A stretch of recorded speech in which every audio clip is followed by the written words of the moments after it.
दत्तात्रेया दिगंबरा दिगंबरा दिगंबरा श्री दत्तात्रेया दिगंबरा दिगंबरा दिगंबरा अवधूत चिंतन दिगंबरा दिगंबरा दिगंबरा अवधूत चिंतन दिगंबरा दिगंबरा दिगंबरा श्रीपाद वल्लभ दिगंबरा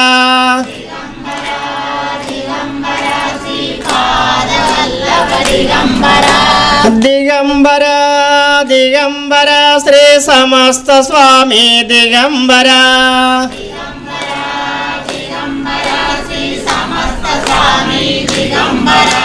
दिगंबरा दिगंबरा श्रीपाद वल्लभ दिगंबरा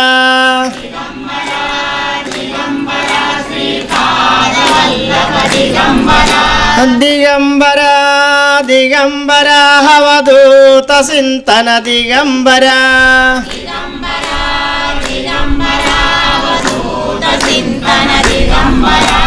दिगंबरा दिगंबरा श्री रामलाल प्रभु जी दिगंबरा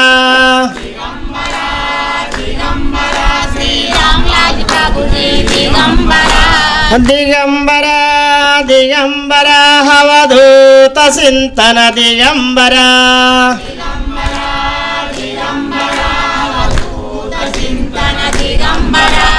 दिगंबरा दिगंबरा श्रीपाद वल्लभ दिगंबरा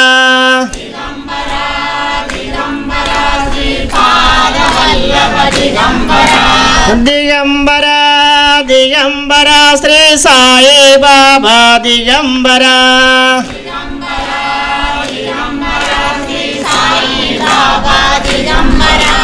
दिगंबरा दिगंबरा श्रीपाद वल्लभ दिगंबरा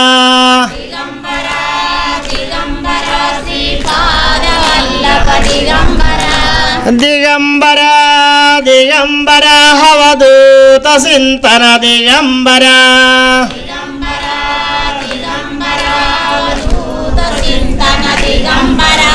दिगंबरा दिगंबरा श्री चंद्रयार्य दिगंबरा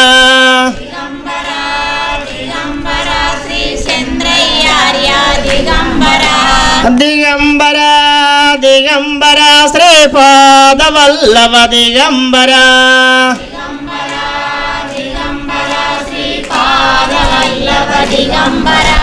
दिगंबरा दिगंबरा अवधूत चिंतन दिगंबरा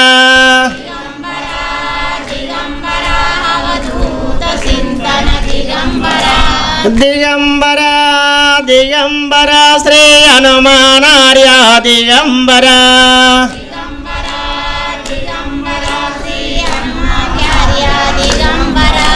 दिगंबरा दिगंबरा श्रीपाद वल्लभ दिगंबरा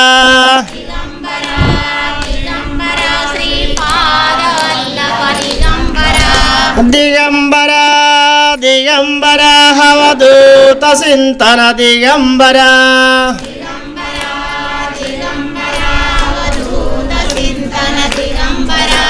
दिगंबरा दिगंबरा श्री नरसिंह सरस्वती यतीश्वरा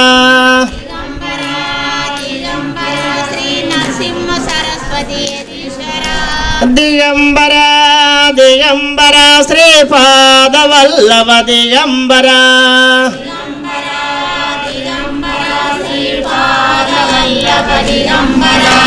दिगंबरा दिगंबरा अवधूत चिंतन दिगंबरा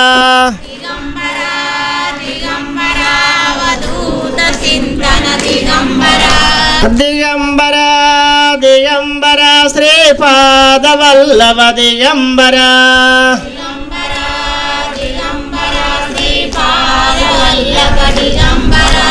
दिगंबरा दिगंबरा श्री मुल्काराजु दिगंबरा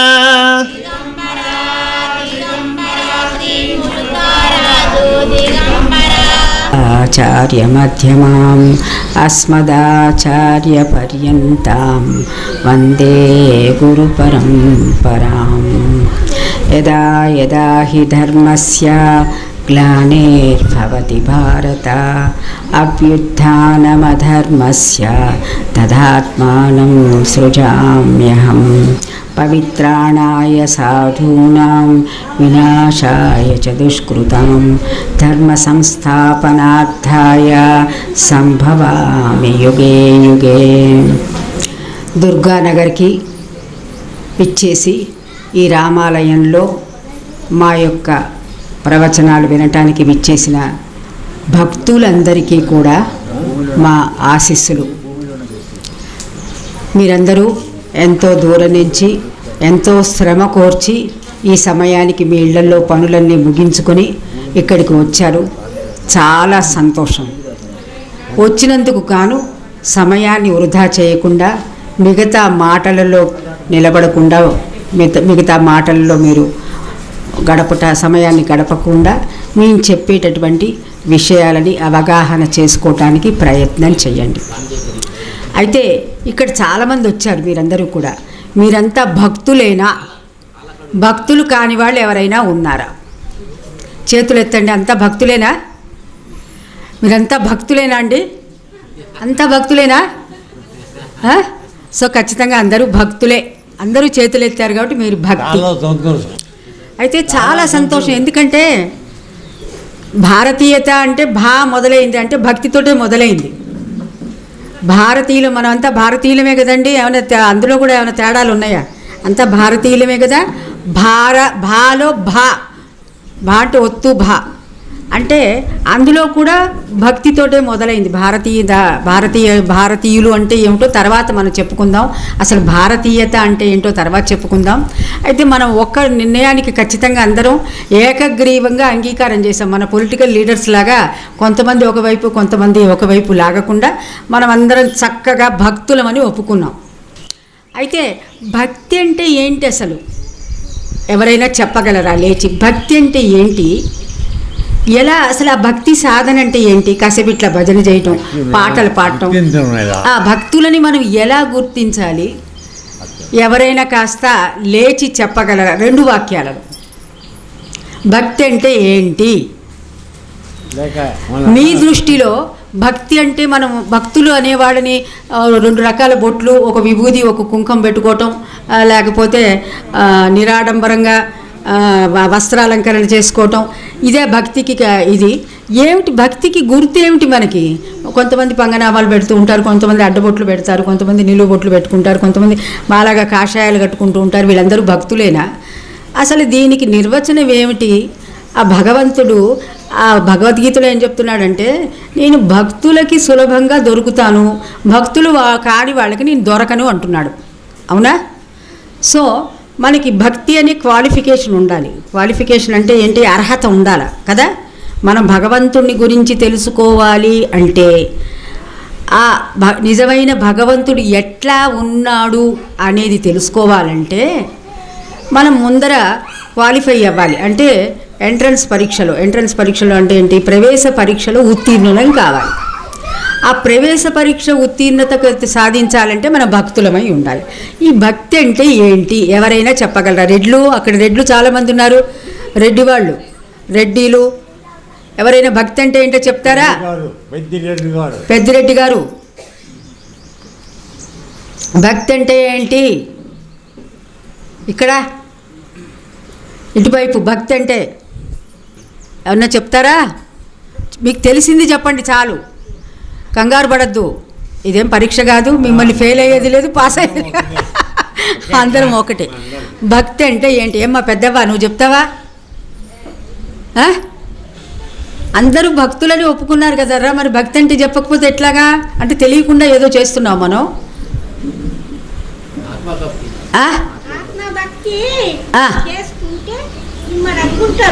సో ఆత్మభక్తి అనేది ఒక రకమైన భక్తి. ఆత్మభక్తి కాకుండా ఇంకా వేరే రకాలైన భక్తులు ఉన్నాయా? ఏమిటవి?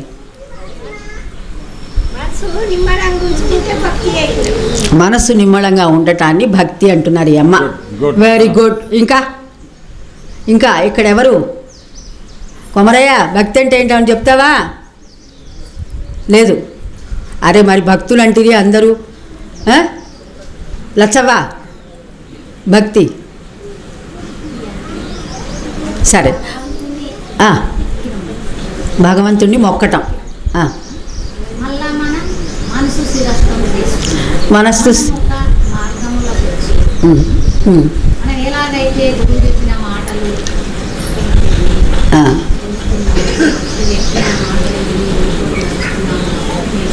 దాన్ని భక్తి అంటారు. అంటే అమ్మాయి ఏం చెప్తుందంటే గురువు చెప్పిన మాటలు విని ఆ మార్గంలో నడవటం భక్తి అంటుంది. ఆ మార్గంలో నడవటం భక్తి అంటుంది. ఇంకేమన్నా చెప్తారా? గురువులు అందరికీ గురువులు ఉండరు కదా నాన్న, అవునా? వాళ్ళందరినీ భక్తులు అందామా? కాదంటాం, తెలియదు కదా. వాళ్ళంతా భక్తులు మరి, పాపం ఇంత కష్టపడి ఇంత దూరం నుంచి వచ్చారు కదా. చెప్పు అమ్మాయి ఏదో చెప్తుంది. భగవంతుణ్ణి భక్తి, మనస్ఫూర్తిగా ధ్యానించుడు భక్తి. ఇంకా వేరే విషయాలంటే ఏంటి? ఒక్క వేరే విషయం చెప్పు.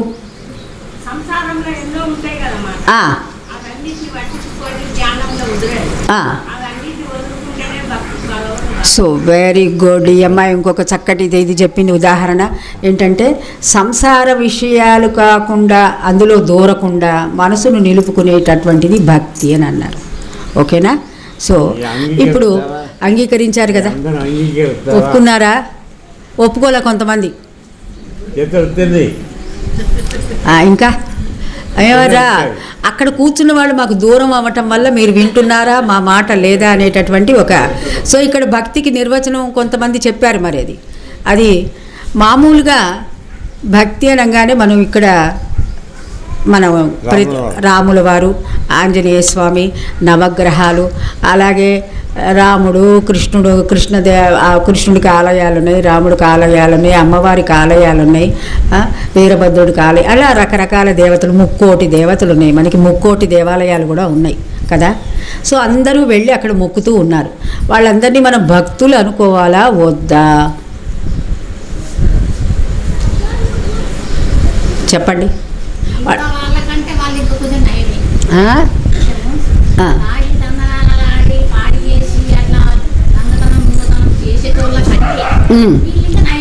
వీళ్ళు ఇంకా నయమే అంటారు. సరే, ఓకే, రైట్. సో గుడికి వచ్చి మొక్కారు కాబట్టి కాస్త వాళ్ళు మంచి వాళ్ళే. Okay, right. సో ఇంకా వెరీ గుడ్, చెప్పండి.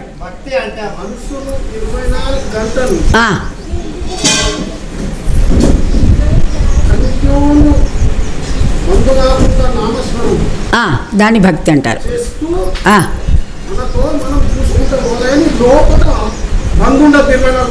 Yes, very good. ఇది కూడా చాలా అద్భుతమైన, చాలా వెరీ గుడ్ ఎగ్జాంపుల్. అంటే లోపల మనసులో నామజపం చేస్తూ, నామస్మరణ నడుస్తూనే, బయట వేరే ఏ కార్యక్రమాల్లో మనం ఉన్నా లోపల అంతరంగంలో నామస్మరణ చేస్తూ ఉంటే గనక దానిని భక్తి అన్నాడు అయ్యగారు. ఓకేనా? అది వెరీ గుడ్. అది కూడా చాలా బాగుంది. అనన్య భక్తి అని కూడా కొన్ని విషయాలు చెప్పడం జరిగింది. సరే, భగవద్గీతలో అనన్య భక్తి, అందులో ఏమన్నాడు?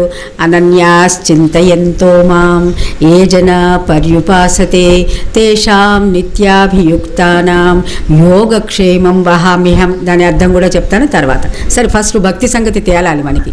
కొంతమంది భక్తులు మనం కూడా, అయ్యా నా కూతురు మంచిగా ఉండాలా, నా కూతురికి పెళ్ళి కావాలా, నాకు మనవడు పుట్టాలా, నాకు ఇల్లు కట్టుకోవాలి, నేను డబ్బులు ఇవ్వు, నాకు సంపద ఇవ్వు, నాకు ఆరోగ్యం ఇవ్వు, నాకు ఐశ్వర్యం ఇవ్వు. ఇవన్నీ భక్తులా కాదా? భక్త్యా కాదా? దీన్ని ఏమంటారు మరి? దాన్ని భుక్తి అంటారు. భుక్తి భుక్తి అంటే సో భుక్తి కోసం భక్తి చేయటం ఒక రకం. అంటే అది కూడా ఇందాక అమ్మాయి అన్నట్టు అది కూడా ఓకే. అసలు ఏమీ లేకుండా, అసలు భగవంతుడు అనేవాడు ఒకడు ఉన్నాడు అని కూడా గ్రహించకుండా, మామూలుగా జంతువులు ఎలా బతుకుతున్నాయో అలాగే మనుషులు కూడా బతకటాన్ని బతికేవాళ్ళు వాళ్ళని ఏమన్నారంటే భగవద్గీతలో వాళ్ళందరినీ కూడా మనుషులు కాదు జంతువులు అన్నారు.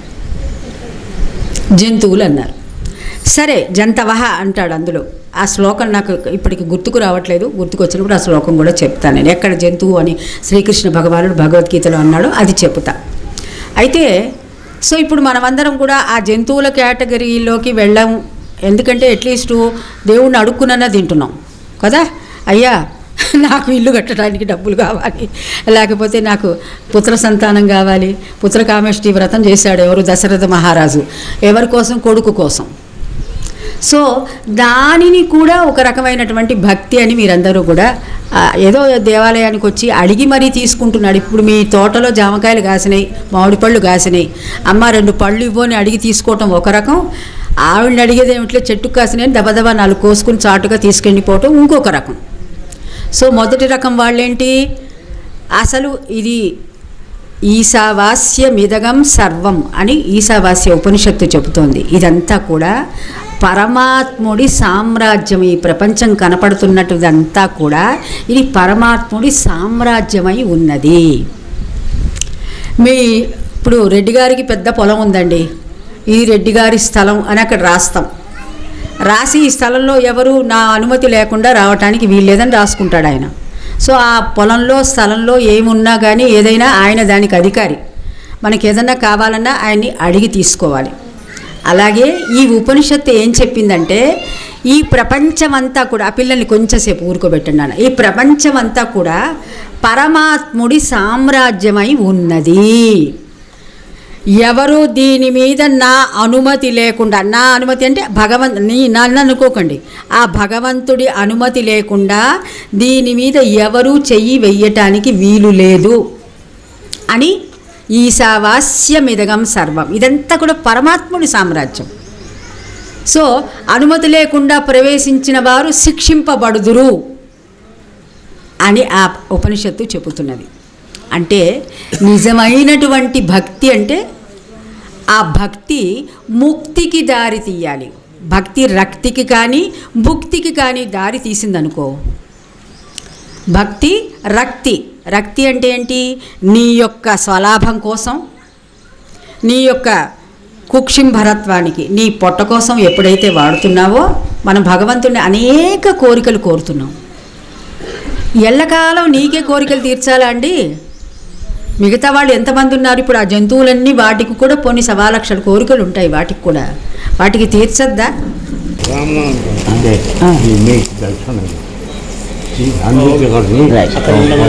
కారం వ్యాప్తం ఏన చరాచరం తత్పదం దర్శితం ఏన తస్మై శ్రీ గురవే. ఆయుష్మాన్ భవ. గురుడు ఎల్లవేళల బ్లెస్సింగ్స్. ఇప్పుడు వేస్తాం. మా దగ్గర జరుగుతుంది, అందులో ఇక్కడ రాలేదు. మీరు చేయండి, చేసి స్వామి అలంకారం. ఈశావాస్యమిదగం సర్వం అన్నారు. అంటే ఈ ప్రపంచమంతా పరమాత్ముడి సామ్రాజ్యమైంది. ఏ విధంగా మన ఇంటిలోని వస్తువులు లేకపోతే మన స్థలంలోని వస్తువులని ఎవరు కూడా మన ఇష్టం లేకుండా తీసుకోవటం మనకి ఎలా నచ్చదో, అలాగే భగవంతుడు అనేక జీవులని ఈ అనేక జీవుల అవసరాల కోసం అనేక వస్తువులని, అనేకమైనటువంటి వృక్ష సంపదని ఈ భూప్రపంచంలో సృష్టించాడు. ఆయన సృష్టించిన దానిని ఆయన యొక్క అనుమతి లేకుండా దేని మీద మనం చెయ్యి వేయకూడదు. అలాగే ఆయన ఈ ప్రపంచాన్ని తను సృష్టించిన జీవరాశి సుఖంగా ఉండటానికి కావలసినటువంటి వసతులన్నీ కల్పించాడు. కాబట్టి ఆ జీవరాశిని సంరక్షిస్తూ ఆ పరమాత్ముడిని తెలుసుకోవటానికి గాను నీకు మానవ జన్మ, అన్నింటికంటే గొప్పదైనటువంటి మానవ జన్మ ఇవ్వటం జరిగింది. ఆ జీవులని మనం సంరక్షించాలి, భక్షించకూడదు కదా. ఇందాక అమ్మ చక్కగా చెప్పింది, ఆత్మజ్ఞానం తెలుసుకోవాలి. ఆత్మ అంటే ఏంటో కూడా మనకి తెలియదు, అది కూడా నేను విశదీకరించి చెప్తాను. సో నీ మనుగడ ఎలా ఉండాలి, నువ్వు ఎలా ప్రవర్తించాలి ప్రపంచంలో? ఏ జీవరాశిని నీవు ఆ పరమాత్ముడి అనుమతి లేనిదే నీ యొక్క కుక్షింభరత్వం కోసం అంటే పొట్టకూటి కోసం నీవు అనుభవించటానికని వాటిని సంహరించరాదు. అహింస క్షాంతిరార్జవం భగవద్గీతలో చెప్తాడు. అహింస ఫస్ట్ క్వాలిఫికేషన్ ఉండాలి. ఈ అజ్ఞానం భక్తుడు అనేవాడికి మొదటి క్వాలిఫికేషన్ ఏంటి? మొదటి అర్హత అహింస, క్షాంతి, ఆర్జవం. క్షాంతి అంటే ఏంటి? క్షమాగుణం ఉండాలి. క్షమ అంటే ఇప్పుడు మనం ఎన్ని జీవులని మన యొక్క నాలుక రుచి కోసమని సంహరిస్తున్నామో దయచేసి గుర్తు తెచ్చుకోండి. భక్తులుగా మీరు పరిగణింపబడాలంటే ప్రథమ కర్తవ్యం ప్రతి ఒక్కరిది కూడా మాంసాహార భక్షణ, మాంసానికి సంబంధించినటువంటి ఇతర వస్తువులు నిషేధింపబడాలి. ఇంతమందిలో ఎంతమంది మాంసాహారులు ఉన్నారు ఇక్కడ? చేతులు ఎత్తండి, భయపడకండి. చేతులు ఎత్తండి. మాంసాహారులు దయచేసి చేతులు ఎత్తండి. ఎవరు లేరా? ఊరికే చెప్తున్నారా? రెడ్డి గారు మాంసం తింటున్నారా లేదా? లేదా? ఇంకా పెద్దరెడ్డి గారు లేదా? సరే, రామాలయంలో చెప్పారు. మీరు రామాలయంలో చెప్పారు కాబట్టి అమ్మా, మీరు భక్తులుగా మీరు మనుగడ సాగించాలంటే, భక్తురాలుగా మీరు గుర్తింపబడాలంటే పరమాత్ముడి దృష్టిలో మొదట ముఖ్యంగా స్త్రీలైనా పురుషులకైనా ఇది అందరికీ వర్తిస్తుంది. మాంసాహార భక్షణ నిషిద్ధమైనది. భగవంతుడు చెప్తాడు అహింస. ఫస్ట్ది చెప్పిందే క్వాలిఫికేషన్. ఫస్ట్ హింస చేయటానికి నీకు అర్హత లేదు. నీకు ఈ జీవజాలాన్ని రక్షించే బాధ్యత ఇచ్చాడు. అందుకే ఈ మానవ శరీరం ఇచ్చాడు. సో భక్తులుగా గుర్తింపబడాలి అంటే మొదట అహింస అనేటటువంటి సద్గుణాన్ని అలవర్చుకోవాలి. అది కేవలం సద్గుణం మాత్రమే. గుణరహితంగా అవ్వటమా అనేది ఇంకా తర్వాత విషయం అది. సో భక్తి ఎప్పుడూ కూడా ముక్తికి దారి తీయాలి కానీ భుక్తికి కానీ రక్తికి కానీ. ఇప్పుడు చూడండి, రక్తి అంటే ఏంటంటే ఒక వివాహం జరపబడుతోంది. వివాహంలో మనం ఎన్ని గొర్రెలు కోస్తామండి? అవునా? ఒక 10 తక్కువ. మామూలు మిడిల్ క్లాస్ వాళ్ళంటే 10, మరి హై క్లాస్ వాళ్ళంటే 20, 30. ఇక వాటి యొక్క అవునా అంటే అది రక్తి అంటే. రక్తి అంటే ఏంటి? నీ ఆనందం కోసం వాటిని విచ్చలవిడిగా కోస్తారు. కోసిపోని అదంతా తింటారా? సద్వినియోగం చేస్తారా? తిన్నంత తిని పారేసి పర్యావరణం అంతా కలుషితం చేసేసి వెళ్ళిపోతారు. మా దగ్గర కూడా ఒక గుడి ఉంది. ఆ గుడిలో ఏం చేస్తారంటే కళ్యాణం చేయించుకుంటామంటారు. అందరూ చక్కగా పెద్ద పెద్ద గంధాలు పూసుకుంటారు, పట్టు చీరలు కట్టుకుంటారు, వస్తారు, కాసేపు మంగళ వాయిద్యాలు ఏవో మోగిస్తారు, అయిపోయింది. ఆ పక్కనే కొంచెం దూరంలో చింత చెట్టు, పెద్ద చింత చెట్టు ఉంది. అక్కడికి వెళ్ళి మీరు చూడాలి. పెళ్ళైన తర్వాత ఆ దారుణాలు చూస్తే ఒక 10 రోజులు అన్నం తినబుద్ధి కాదు నాకు. మొత్తము తాగి పారేసిన గ్లాసులు, తాగి పారేసిన సీసాలు, పడేసిన ఎముకలు, ఎక్కడంటే సగం తిన్న మాంసపు బుద్దలు అలా పడి ఉంటాయి. నానా ఇవన్నీ కూడా మానవ లక్షణం కాదు. ఇది కళ్యాణం అని జరుపుతూ, కళ్యాణం అంటే ఏంటి? శుభకరమైనటువంటి విషయంలో ఒక శుభం జరగాలనుకున్నప్పుడు రక్తపాతం ఎలా చేసుకుంటున్నాం మనం? మానవులమేనా మనం? మనకు జ్ఞానం ఉంటున్నదా? జంతువుల యొక్క అది ఘోష మనకి తగలదా? ఆ చంపబడిన జంతువుల యొక్క ఘోష మనకి తగలదా నాన్న? ఒక్కసారి చూడండి, ఏ హాస్పిటల్ అయినా చూడండి, ఏ క్రిమినల్స్ అంటే నేరస్తుల చరిత్ర చూడండి, టెర్రరిస్టులైనా సరే వీళ్ళందరూ కూడా ఎక్కువగా మాంసభక్షణ చేస్తున్న వాళ్ళే. నేను ఎందుకు చెప్తున్నానంటే ఇది ఎంతో భక్తి మార్గానికి, ముక్తి మార్గానికి కావాలనుకుంటూ మీరు ఇక్కడికి వచ్చారు ఈ రామాలయంలో. కాబట్టి దయచేసి ఇంక నుంచైనా అటువంటి మార్గాన్ని వదలండి. కళ్యాణం జరుపునప్పుడు శుభకార్యాలు చేస్తున్నప్పుడు ఆ జంతువుల యొక్క వధ చేయటానికి మనకు ఏమాత్రం అర్హత లేదు నాన్న. మన సంతోషం కోసం ఆ జీవులని, ఆ పరమాత్ముడు సృష్టించినటువంటి జీవులని మనం నరకయాతన పెట్టరాదు.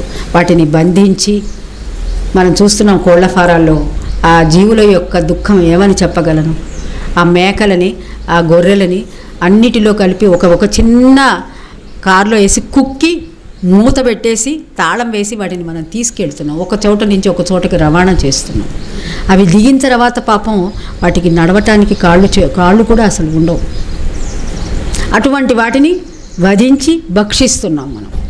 సో అవన్నీ మనకి ఈ మానవాళికి జరగటం, వాటి యొక్క బాధ, దైన్యము, దుఃఖము తగలటం వల్లే మనం ఈ విధంగా పూర్తిగా దిగజారిపోయి మానవత్వానికి దూరం అయిపోతున్న పరిస్థితి మనందరికీ వస్తున్నది.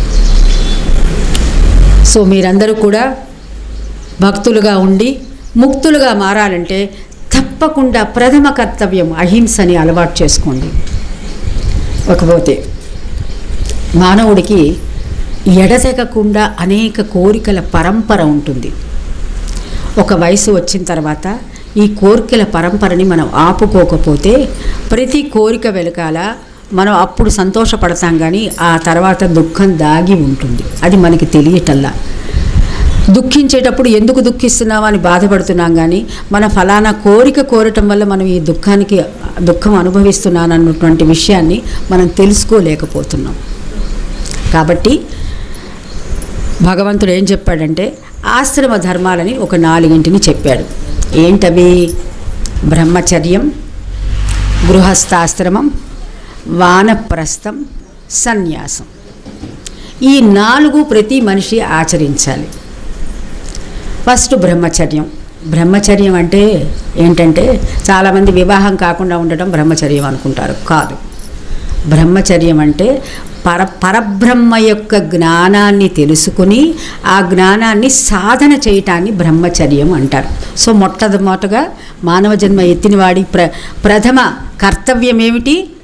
పరమాత్ముడి యొక్క జ్ఞానం తెలుసుకుని ఆ పరమాత్ముడు నిజంగా ఎలా ఉన్నాడు, ఆయన నామ రూప క్రియా రహితుడై ఉన్నాడు, నిర్మలమై, నిశ్చలుడై, నిరంజనుడై, నిరంతరమై, నిర్గుణమై, పరబ్రహ్మమై వర్ధిల్లుతున్నాడు. ఆ పరబ్రహ్మని ఎలా ఉన్నాడు యథాతథంగా, అంటే మనం ఇప్పుడు రూపాలన్నీ మన ఇష్టం వచ్చినట్టుగా చెక్కి పెట్టుకోవటం కాదు. ఆ పరమాత్ముడు యథాతథంగా ఎలా ఉన్నాడు? ఒకడేమో రాముళ్లాగా ఉన్నాడు అంటున్నాడు, ఒకడేమో కృష్ణుడిలాగా ఉన్నాడు అంటున్నాడు, ఒకడేమో శివలింగంలాగా ఉంటున్నాడు అంటున్నాడు, ఒకడేమో ఎల్లమ్మలాగా ఉంది, ఒకడేమో పోచమ్మలాగా ఉంది, ఒకడేమో వెంకటేశ్వర స్వామిలాగా ఉన్నాడని అంటున్నాడు. ఇంకా అనేక 30 కోటి దేవతలు. మరి ఇన్ని రూపాలు ఎలా ఉన్నాయి పరమాత్ముడికి? ఒక్కడే ఉన్న పరమాత్ముడికి ఉన్నాయి. అది ఎలాగో మనం తర్వాత సమయం వచ్చినప్పుడు చెప్పుకుందాం. అయితే ఆయన మాత్రం ఒకడే, ఆయనకి నామము రూపము క్రియారహితుడై ఉన్నాడు ఆయన. అటువంటి పరమాత్మని బ్రహ్మచర్యంలో ప్రథమ కర్తవ్యంగా మనం తెలుసుకోవాల్సి ఉంటుంది. ఇకపోతే ఇది బ్రహ్మచర్యము యొక్క అర్థము. బ్రహ్మమునందు చరించుట అంటే యోగములో ఆ బ్రహ్మచర్యము యొక్క యోగ రహస్యం తెలుసుకుని, ఉపదేశము తెలుసుకుని, బ్రహ్మచర్యంలో ఉపదేశము తీసుకోవాలి, ఉపనయనము పరమాత్మునితో సంయోగం తనలో ఉన్నటువంటి పరమాత్మతోటి సహగమనం, అంటే ఆయనతో ఎప్పుడూ ఆయన ఎలా నడిపిస్తే అలా నడపటం, ఆయన నడిపించిన విధంగా మనం నడవటాన్ని ఈ బ్రహ్మచర్యంలో మనం సాధన చేయాలి. బ్రహ్మచర్యం అంటే అప్పుడు మనం ఉపదేశం తీసుకోవాలి, ఉపనయనం కూడా తీసుకోవాలి. ఉపదేశం అంటే జ్ఞానుల దగ్గర ఎలా, ఇప్పుడు ఇందాక ఆయన చెప్పాడు నామము నిరంతరము ఎలా మనం నడుస్తున్నప్పుడు, కూర్చున్నప్పుడు, లేచినప్పుడు, నిద్రిస్తున్నప్పుడు నామంలో ఉండటమే కాకుండా గురిలో కూడా ఉండాలి. ఆ పరమాత్ముడు నీలో ఎక్కడ ప్రకటితం అవుతున్నాడో, ఇప్పుడు విభూతి యోగం అని ఉంటుంది భగవద్గీతలో. విభూతి యోగంలో ఆయన ఎక్కడెక్కడ నేను పరమాత్ముడిగా ప్రకాశిస్తూ ఉన్నానో ఆయన అనేక ప్రకటితం అవుతున్నానో చెబుతూ ఉన్నాడు. సో ఆ విధంగా ఈ మనుష్య శరీరంలో కూడా ఆయన ప్రకటితమైన స్థానాలు కొన్ని ఉన్నాయి. ఆ స్థానాలలో నీవు గురిపెట్టి నిలవటాన్ని బ్రహ్మచర్యం అంటారు. దాన్ని ఉపనయనం అంటారు. అంటే నీ అంతర్దృష్టి అంతర్ముఖుడవై అంతర్నేత్రాన్ని తెలుసుకుని అందులో చెప్తాడు అనేక చక్షురున్మీలితం ఏన తస్మై శ్రీ గురవే నమః గురురాదిరనాదిశ్చ గురో పరతరం నాస్తి. గురువు కంటే ఇంకా వేరేది పరమైనటువంటిది ఇంకేదీ లేదు. చక్షురున్మీలితం ఏన అంటే నీ కన్నులు ఉన్మీలితం అంటే ఏ విధంగా తెరవబడాలో ఆ విధంగా తెరుచుకోవటం. మనం ఈ కళ్ళు తెరుచుకున్నాం, ఆయన చెప్పిన ఈ కళ్ళు తెరిచే ఉన్నాయి, కానీ చక్షురున్మీలి అరే అందరి కళ్ళు తెరుచుకునే ఉన్నాయిగా, ఇంకా తెలుసుకోవాల్సింది ఏమిటండి? కాదండి, నిజంగా ఈ కనులు తెరుచుకున్నా మనని కనులు ఉన్న అంధుడు అంటున్నాడు పరమాత్ముడు.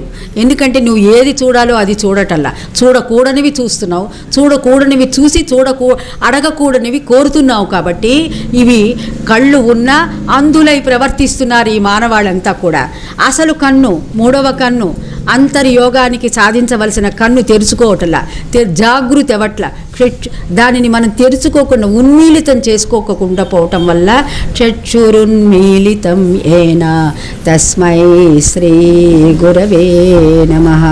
ఎవరికైతే ఆ కన్ను అది దాన్ని చెప్తాను అండి. వేమన యోగి ఏమన్నాడంటే మూసి మూయనట్లు కనులు మూసి, అది స్ఫురణకు వచ్చినప్పుడు చెప్తాను మీకు. ఏంటంటే ఈ నీలో ఉన్న ప్రకటితమైన స్థానంలో ఉన్నటువంటి పరమాత్ముని మూసి మూయకుండా ఉన్న కనుల దృష్టితోటి వీక్షించి దానినే పశ్యతి సపశ్యతి అని అంటారనమాట. అంటే అదేంటి చెప్తాను, మూసి మూయకు కనులు శివయోగి యోగుర విశ్వదాభిరామ వినురవేమ అని చెప్పి ఒక వేమన పద్యం కూడా ఉంది, అది చెప్తాను మీకు. అయితే అంటే ఎలా చూడాలో, ఏ దృష్టితో పరమాత్మని మనం చూడగలుగుతామో అనేది మనకి ఇంకా తెలియలే. మనం ఈ కళ్ళతో చూడటమే, దర్శనమైంది, రాముడు దర్శనమైంది అనుకుంటున్నాం. అసలు రామం అంటే ఏంటి, రామతత్వం ఏంటో మనకి తెలియక ఏ కన్నుతో ఆ తత్వాన్ని మనం తెలుసుకోవాలో తెలుసుకోలేకపోతున్నాం. అది మనం గురువు ద్వారా, జ్ఞానుల ద్వారా తెలుసుకోవాల్సి ఉంటుంది. ఇప్పుడు ఎక్కడికి వచ్చాం? మనం బ్రహ్మచర్యం దగ్గర ఉన్నాం. ఈ బ్రహ్మచర్యం దగ్గర ఉన్నప్పుడు మనం బ్రహ్మజ్ఞానం తెలుస్తూ, బ్రహ్మతో సహగమనం చేస్తూ, పరబ్రహ్మ ఎలాగో ఉన్నాడో అంతర్దృష్టితో జ్ఞానుల దగ్గర, గురువు దగ్గర దీక్ష తీసుకుని గురువుని ఆ అంతరంగంలో ఉన్నటువంటి పరమాత్మని వీక్షిస్తూ ఆయన సేవ చేయటాన్ని బ్రహ్మచర్యం అన్నారు. అంటే ప్రథమ కర్తవ్యం మానవుడిగా పుట్టిన తర్వాత అది వరకు 5 సంవత్సరాల తర్వాత ఈ బ్రహ్మచర్యానికి వాడిని పంపించేవాళ్ళు గురువు దగ్గరికి. ఇప్పుడు మనం అదంతా మర్చిపోయాం. స్కూల్కి పంపించడమే బ్రహ్మచర్యం అనుకుంటున్నాం. కాదు, ఇది అసలు విద్యే కాదు. మనం ఇప్పుడు పిల్లలకి నేర్పించినది విద్యే కాదు. మీరు దయచేసి ఏమీ అనుకోకండి, దీనిని అవిద్య అంటారు. ఇప్పుడు మన పిల్లలకి నేర్పించినదంతా కూడా అవిద్య అంటారు. ఇకపోతే సరే, అవిద్య విద్య దాని యొక్క అవి రెండు ఎలా ఉంటాయో తర్వాత చెప్తాను. బ్రహ్మచర్యం తర్వాత మనం అందరం కూడా ఒక యుక్త వయసు వచ్చిన తర్వాత పరమాత్ముడు ఏమన్నారంటే, యుక్త వయసు వచ్చినప్పుడు మనకి అంగాలన్నీ వికసిస్తాయి. కాబట్టి అంగాలన్నీ వికసిస్తాయి. చిన్న లేత ప్రాయంలో ఉన్నప్పుడు అంగాలన్నీ వికసించవండి. ఏది? నాసికాగ్రమున నయమును చేర్చుక మూసి మూయక కనుల మూలనందు చూచి చూడనతడే సుఖయోగి అగురా విశ్వదాభిరామ వినురవేమ. నాసికాగ్రమున నయమును చేర్చుక వేమన యోగి చెబుతున్నాడు. వేమన యోగి అంటాం చూడండి. ఆయన నాసికాగ్రం అంటే 2 అగ్రాలు ఉన్నాయి. అగ్రము అంటే మొదటిది, మొదలు అని అర్థము, పెద్దది, ఎత్తైనది, దాన్ని కూడా అగ్రం అంటారు. సో ఇది నాసికాగ్రమే, ఇది నాసికాగ్రమే.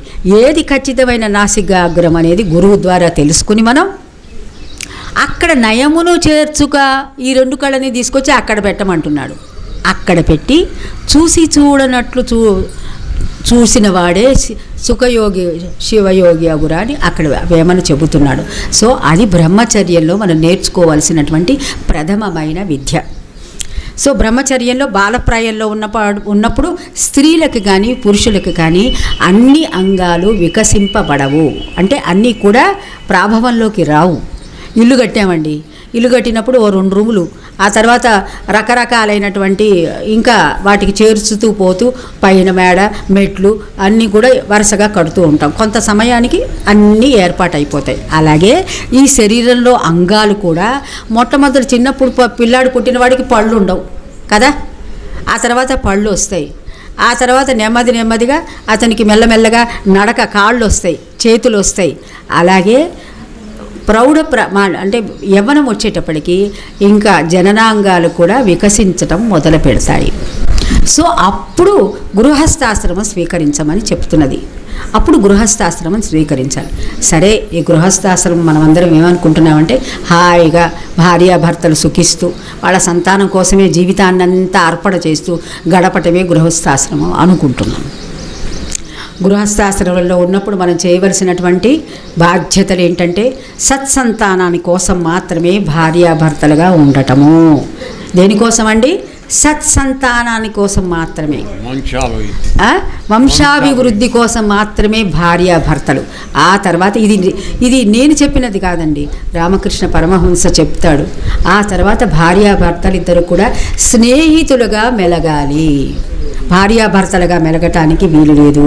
సంతానాన్ని కలిగిన తర్వాత కొంత వారికి వయసు వచ్చిన తర్వాత ఇంకా స్నేహితులుగా మెలిగి నెమ్మదిగా అన్ని మిగతా ఆశ్రమాలలో ఉన్న, అంటే నేను బ్రహ్మచర్యం, ఇప్పుడు గృహస్థాశ్రమంలో ఉన్నాం కదా, ఈ గృహస్థాశ్రమంలో ఉన్నవాళ్ళు బ్రహ్మచర్యం చేసిన వారికి, వానప్రస్థంలో ఉన్న వాళ్ళకి, సన్యాసులకి వీరు ఎప్పుడూ ఆశ్రయం కల్పిస్తూ ఉండాలి.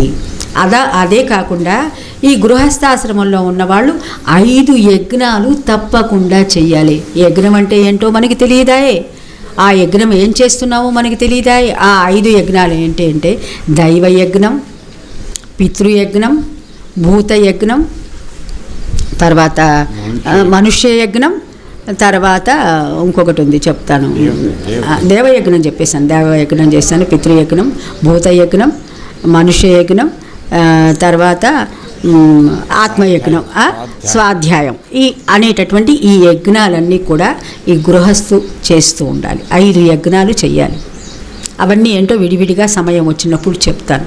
ఈ 5 యజ్ఞాలు చేసి పిల్లలు అభివృద్ధి చెంది వారు ఒక స్థాయికి వచ్చి వారికి కళ్యాణాలు అయిపోయిన తర్వాత మనం ఆ గృహస్థాశ్రమం నుంచి విడివడిపోవాలి. ఇంకా ఆ ఇంట్లో ఉండకూడదు. మనం వానప్రస్థం అంటారు దాన్ని.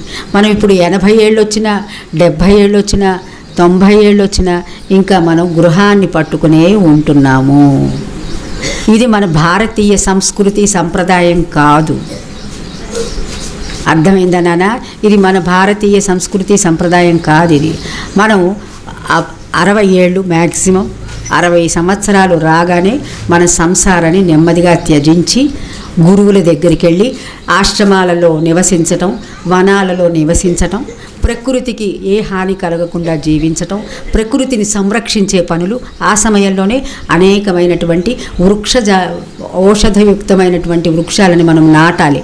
మనిషి ప్రతి జన్మలో నాటవలసిన మొక్కలు కొన్ని ఉన్నాయి. మామిడి, వావిలి, అలాగే తర్వాత ఇదేంటి మన నేరేడు, మారేడు, తర్వాత మన చెప్తాను ఇంకా జువ్వి, రావి, మర్రి మొదలగునటువంటి వృక్షాలన్నీ నాటి సంరక్షించి పోషించాలి. దానినే వానప్రస్థం అంటారు. అంటే వనాలని సంరక్షిస్తూ వనాలలో ఉంటూ వనాలని అభివృద్ధి చెయ్యాలి. దీనిని వానప్రస్థం అంటారు. ప్రతి మనిషికి కూడా 25 అంటే తక్కువలో తక్కువ 25 వృక్షాలని నాటి వాటిని సంరక్షించాలి.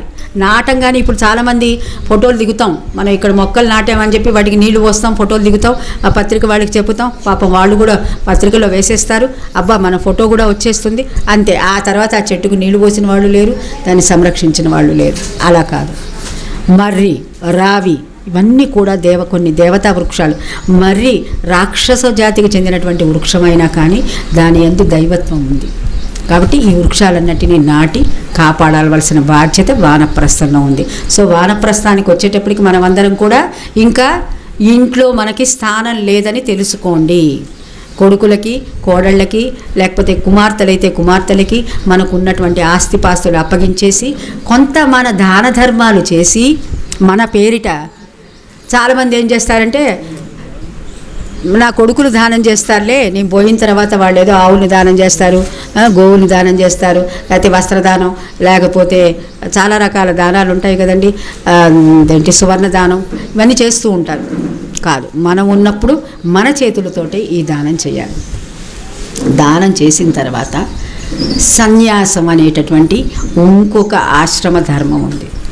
సన్యాసం అనగానే అందరూ భయపడిపోతారు. అయ్యో నాకున్నదంతా ఇచ్చెయ్యాలే, ఒక్కటి గుర్తుపెట్టుకోండి, మనకి ఇష్టం ఉన్నా లేకపోయినా ఇవ్వవలసిన సమయం వచ్చినప్పుడు ఆ పరమాత్ముడు నీ దగ్గర నీ యొక్క ఒంటి మీద దుస్తులతో సహా వలిచి అక్కడ పడేసి నిన్ను తీసుకుని నీకు నీ శరీరాన్ని కూడా తీసుకెళ్ళిపోతాడు. పోనీ శరీరం అన్నా ఉంచచ్చు కదా, ఇవన్నీ తీసుకున్నాడు, మళ్ళీ సంపాదించుకుందాం అనుకో. శరీరాన్ని పుట్టేటప్పుడు శరీరం ఇస్తాడు, వెళ్ళేటప్పుడు శరీరాన్ని కూడా తీసేసుకుంటాడు. ఈ స్పృహ కలిగి ముందరే నెమ్మదిగా సన్యాసి అంటే సన్న అసి అంటే కన్నుల నడుమ మార్గము అంటే గురువుల దగ్గర ఆ సన్నని బిలమునందు దూరేటి నేర్పు ఎవరికి ఉంటుందో, సన్నటి బిలం ఉంది మనలో, బిలం, ఆ మార్గంలో దూరేటి నేర్పు కలిగి ఎవరైతే అందులో ప్రవేశించగలుగుతారో వారికి ముక్తి. కరతలామలకం, చేతిలో అరచేతిలో అరటి పండు లాంటిది, అరచేతిలో అమలకం లాంటిది, అరచేతిలో ఉసిరికాయని కరతలామలకం అంటారు. సో కాబట్టి అటువంటి ముక్తి మార్గానికి మనం రావలసి ఉంటుంది. ఆ ముక్తి మార్గానికి రాగలిగినటువంటి ప్రాతిపదిక ఎవరైతే వేసుకుంటారో వాళ్ళని భక్తులు అంటారు. మిగతా అందరినీ భుక్తులు అంటారంటే ఎప్పుడు తినటానికి ఉన్నవాళ్ళే. భుక్తి అంటే కేవలం భోజనం చేయటమే కాదండి, ఒక 1000 రకాల చీరలు, 1000 రకాల పట్టునగలు ఇవన్నీ వేసుకుంటూ ఉంటాం కదా స్త్రీలకి. పురుషులు ఆస్తులు, రకరకాల బళ్ళు, ఇవన్నీ కూడా భుక్తే. అనుభవించటానికి తీసుకునేటటువంటి వస్తువులు ఇవన్నీ కూడా మనం ప్రకృతిని ఎంతో కష్టపెట్టి తీసుకుంటున్నామని గ్రహించండి. ఆడవాళ్ళు ఒక చిన్న గ్రామం బంగారం కొనుక్కుంటున్నామంటే మనం భూతల్లిని ఎంతో కష్టపెడుతున్నామని తెలుసుకోండి. సో కాబట్టి ఈ ఆశ్రమ ధర్మాలు పాటిస్తూ చివరికి ముక్తి మార్గానికి రాకుండా ఎవరైతే ఉంటారో, కేవలం భక్తిగా పూజ చేస్తున్నాం, నామస్మరణ చేస్తున్నాం, జపం చేస్తున్నాం, అది ఎవరో అన్నారు, రామ్నామ్ జపన పరాయిమాల్ అపన, జపం చేస్తున్నాడు, శ్రీరామ శ్రీరామ రామ అంటున్నాడు. ఒరే అనవసరంగా అక్కడ ఎక్కువగా ఇస్తున్నావురా, ఆయనకి తీసుకొచ్చి లోపల పెట్టేసాయి, అది ఇవ్వక ఆయనకి అనవసరంగా ఆ రామాలయంలోకి. అదేంటి అంత మంచి పట్టు చీర అమ్మవారికి ఇచ్చాము, ఈ చీర ఒకటి ఉంది కదా, ఇది మనం ఎవరం కట్టుకోవట్లేదు, తీసుకెళ్ళి అమ్మవారికి లేకపోతే అయ్యవారికి, ఇలా ఉంటుంది మన బుద్ధి. కాబట్టి వీళ్ళందరినీ కూడా మనం భక్తుల కింద చెప్పటానికి వీలు లేదు. అర్థమైందా నాన్న? సో మనకి నచ్చిన ఏమ్మా దొంగ భక్తి, వెరీ గుడ్. ఇదంతా కూడా దొంగ భక్తి అంటారు. దొంగ భక్తి అంటే మనమందరం కూడా నిజానికి దొంగలమే. ఎందుకు దొంగలని తెలుసా? పరమాత్ముడి దగ్గర అడగకుండా అన్నీ తింటున్నాం కాబట్టి. ఆయన సృష్టించిన జీవాలని నశింపజేస్తున్నాం మన ఇష్టాని కోసమని. ఇప్పుడు అదివరకు చిన్న గుడిసెలు, పెంకుటిళ్ళు కట్టుకుంటే తక్కువ పాపం. ఇప్పుడు మిద్దెలు, మేడలు, అంతస్తులు వల్ల ఎన్ని రాళ్ళు, ఎన్ని కొండలని పగలగొడుతున్నాము, అసలు ఎంత ప్రకృతి సంపదని మనం విచ్ఛిన్నం చేస్తున్నామో మనకి తెలియటల్లా. మనం గొప్పగా మేడ కట్టుకుంటున్నామని అందరికీ గృహప్రవేశం చేసి బ్రహ్మాండంగా అలంకారం చేసి 1000 గొర్రెల్ని కోసి, మా వైపు ఏదో అక్కడ తగిడవని ఏమిటో చేస్తారు, అరచేతులతో ఆ రక్తాన్ని ముంచి ఆ ఇల్లంతా కూడా అది శుద్ధి అవుతుందిట. మరి ఏమండి అవుతుందా శుద్ధి? అవుతుంది. అవును, నిజమే, శుద్ధి అవుతుంది, కరెక్టే, శుద్ధి అవుతుంది. బుద్ధి లేని వాళ్ళకి అదే శుద్ధి అనుకుంటారు కదండి. సో అది దాన్ని మానవత్వం అంటామా అండి? సో ఇటువంటి కార్యక్రమాలకి మనం ఎప్పుడు పూనుకోవద్దు. సరే, ఇంకా ఇప్పుడు గురుదేవులు వాళ్ళు మరి ఏమైనా మాట్లాడితే, లేదా మీరు ఎవరైనా చక్కటి ప్రశ్నలు అడిగితే గురుదేవులు దానికి సమాధానం చెప్తారు. మీకు ఏమ్మా ముక్తి అంటే ఏంటి, ఆత్మ సాధన అంటే ఏంటి, ఇవన్నీ చెబుతాము. అయితే మీకు విసుగు కలగకుండా ఉండి మీరు కూర్చుంటామంటే ఇంకా అనేక విషయాలు మనం మాట్లాడుకుందాం. డిస్టర్బ్ అవ్వకుండా కూర్చోవాలి, ఓకేనా? సరే, ఇప్పుడు ఏదో అడుగుతున్నాను. ఏమ్మా అడగండి, పర్వాలేదు, తప్పులేదు, అడగచ్చు. సరే, ఈ లోపుగా మీరు భక్తులు అన్నారు కదా, మా ఆశ్రమం నుంచి వచ్చిన కొంతమంది భక్తుల్ని మీకు పరిచయం చేస్తాం. దాని మీకు ఆ మార్గంలో వచ్చిన వాళ్ళకి అనుభవాలు ఏంటి అని తెలుసుకోవడానికి ఒక ఉపయోగపడుతుంది. అందువల్ల ముందుగా మా ఆశ్రమం. గురుభ్యో నమః, సభాయ నమః.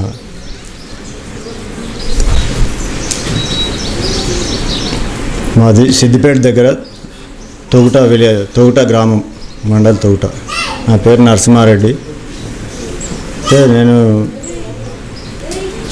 2015లో ఆశ్రమ పరిచయము నాకు ఫస్ట్ సారి 2015లో పరిచయం అయింది. ఆ 15లోనే నేను గురుదీక్ష తీసుకొని, అసలు మామూలు భక్తులు అంటే ఇప్పుడు మనం అనుకున్న విధంగా భక్తి రూపంగానే భజనలు లేకపోతే దీక్షలు, హనుమాన్ దీక్షలు ఇవన్నీ చేసుకుంటూ అట్లా భగవంతుడు అనేది ఇంకా మనకు పూర్తిగా తెలియలేదు. ఏమున్నా ఈ విగ్రహారాధన ఈ లోపటినే మన సమయం అంతా చాలా గడిచిపోయింది కానీ ఇంకేదో ఉన్నదనే ఆలోచన మొదలైంది. ఇది పూర్తి కాలేదు, ఇంకేదో ఉన్నది. అసలు ఒకటి ఈ మన భక్తితో పాటు ఇంకొకటి ముక్తి అనేది ఉన్నది కదా, ఈ ముక్తి ఏ విధంగా దొరుకుతుంది అనే ఆలోచనకు వచ్చిన తర్వాత అయితే మా ఊరు అమ్మాయి ఒక ఆమె లక్ష్మి అని ఉన్నది అన్నట్టు. ఆ లక్ష్మి మొదలు ఆశ్రమంలో ఉన్నది. ఆమె ద్వారా మాకు ఇది పరిచయం అయిపోయింది. ఇక్కడ ఒకటి మా గురువుగారు ఉన్నారు, మీరు ఒకసారి రండి అని అంటే వెళ్ళినాం అన్నట్టు. వెళ్ళిన తర్వాత అక్కడ తెలిసింది ఏంటిదంటే అంతర్యోగ విద్య అనేది ఒకటి మనకు కొత్తగా వినిపించింది. అంతర్యోగం అనే విద్య ఒకటి ఉన్నది అని అంటే దీన్ని కూడా తెలుసుకుందాం, మనం మానవ జన్మకు వచ్చినందుకు తెలుసుకోవాలనే ఉత్సాహం కలిగి మా గురువుగారిని అసలు నన్ను కూడా మీ లోపల చేర్చుకోవాలనే ఆలోచనతోటి మేము వచ్చిన గురువుగారు, మరి మాకు కూడా దీక్ష కావాలి కదా అంటే ఇది మీరు చేయలేరు అని చెప్పిండు. ఫస్ట్ మీతోటి కాదు, మీరు చేయలేరు, మీరు ఆలోచించుకొని చెప్పుండ్రు అంటే ఖచ్చితంగా చేస్తామని చెప్తే మాకు దీక్ష ఇవ్వడం జరిగింది. దీక్ష ఇవ్వడం జరిగినందుకు అసలు అంతర్యోగం అనే విధానాన్ని ఆ దీక్ష లోపల మనకు అదే రోజు చూపించడం జరిగింది. అసలు నన్ను నేను పరిచయం చేసుకోవడము, గురువు ద్వారా పరిచయం చేసుకున్నాను నన్ను నేను. అంతకుముందు నేను అనేది వేరు, గురువుగారు పరిచయం చేసిన నేను అనేది వేరు. ఆ రహస్యాన్ని తెలుసుకొని ఇప్పుడు 15 నుంచి అంటే 9 సంవత్సరాలు దాటిపోయింది దాదాపు. అసలు భక్తుడు ఏ విధంగా ఉంటాడు, యోగి ఏ విధంగా ఉంటాడు అనే దానికి ఇది నిదర్శనం అర్థమైపోయింది అన్నట్టు. అయితే అది రహస్యంగా చెప్పబడేది కాబట్టి అది సహజంగా చెప్పలేము. అది గురువుగారి దీక్ష ద్వారానే తెలియబడుతుంది. అది వారికే అధికారం ఉంటుంది కాబట్టి అది వారే చెప్తారు. అసలు మనకు జీవన్ముక్తి కావాలంటే ఆ యోగం ద్వారానే ముక్తి లభిస్తుంది. ఆ ముక్తి కాదనుకుంటే భక్తి ద్వారానే మనం ఏది జీవనాధారం కోసం మన కోరికల విధానంతో మన ఇష్టం, మనకు ఎవరికి ఏ విధమైనటువంటి దేవతలను నమ్ముతామో వాటితోటే కాలం గడుచుకొని వాటితోటే మనము వెళ్ళిపోవడం జరుగుతుంది. అసలు మనమేందో మనకు తెలియని పరిస్థితిలో మనము సమయం అయిపోతుంది. కాబట్టి ఇప్పటికీ జరిగిపోయిన కాలం జరిగిపోయింది. ఇప్పటికి కూడా ఒక జీవన్ముక్తి పొందే మార్గం ఒకటి ఉన్నదనేది గురువుల ద్వారా తెలుసుకున్నాము. దాన్ని ఈరోజు కూడా గురువు చెప్పినటువంటి మనకు మార్గనిర్దేశం ఏదైతుందో దాన్ని ఖచ్చితంగా నిర్వర్తించే ప్రయత్నం చేస్తున్నాము. ఇంకా ఏమైనా చేయాల్సినవి ఉంటే కూడా చేయడానికి సిద్ధంగా ఉన్నాము.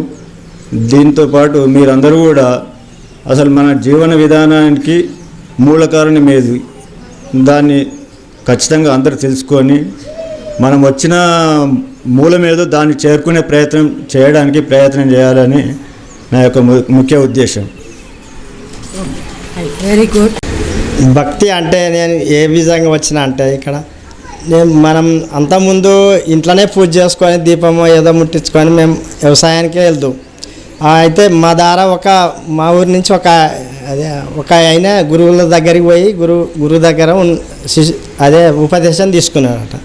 అయితే ఇట్లా అరే నాకు దోస్తు, అరే నేను గురువు దగ్గరికి పోతాను నువ్వు కూడా రావాలంటే ఆయన చెప్పంగా కూడా 1 సంవత్సరం దాటిపోయింది, నేను పోనేలే. అట్లా సంవత్సరం వెళ్ళినాక కూడా ఇక సరే అని బల్మీటి పట్టుకొని పోయిండు. నువ్వు ఒకసారి శుద్ధు రామని పట్టుకపోయిండు. అట్లా పోయినాక 2 సార్లు కూడా నేను తీసుకోలేమో అన్నట్టేనే పోతాను. నువ్వు బల్మీటి తీసుకోవాలి, మన ఊరికి పట్టుకొచ్చారు. ఆయన గురువుని కూడా మా ఊరికి తెచ్చారు. ఇక ఆశ్రమం కడతాను కట్టంగా నువ్వు రమ్మంటే కూడా వస్తలేవురా, ఇక్కడ దగ్గర దాకా వచ్చారా, ఇక్కడ ఆశ్రమం కడతాం రారా అంటే ఆయనతో ఒకసారి పోయినాక ఒక 2 పున్నాలు 3 పున్నాలు కూడా ఒట్టిగానే వచ్చేసిన. అట్లా చేయను.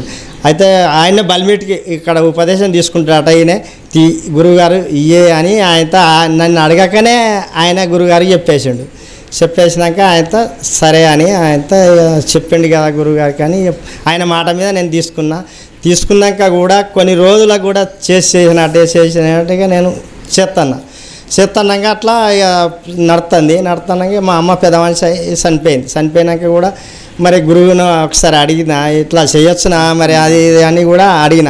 చేసుకోవచ్చురా, నీ పని నువ్వు చేసుకో, దానికి దీనికి సంబంధం లేదా అన్నాడు. సరే అని ఆయన చేస్తున్నాక మా మేనమ్మ వాళ్ళు లేరు గురుగారు, మరి ఎట్లా మేము నిద్ర పోవాల్సింది అంటే అరే అటేందుకు గట్లా ఎందుకు బాధపడతారా, మీరు ఎందరున్నారు అన్నదంటే నలుగురం ఉన్నాం అమ్మ అని మేము అన్నాం. మీరు నలుగురు ఇక్కడ ఆశ్రమానికి రారి, మేము చూసుకుంటాం, నలుగురు మీకన్నే నిద్ర చేయరా అని చెప్పాడు. ఆ నలుగురం మేము ఆయన ఆశ్రమంలో అనుకున్నాం. అదే ఫస్ట్ రోజు ఇక నేను ఆశ్రమంలో వండు అంటే మా ఊరే కానీ మేము ఆశ్రమానికి పోపోదు, నేను పండుకోపోదు ఆశ్రమంలో ఉన్నూరే. కానీ ఆయన ఫస్ట్ రోజు ఆయన మా అమ్మ గురించి ఆయనతో పోయి నలుగురం వండుకున్నాం.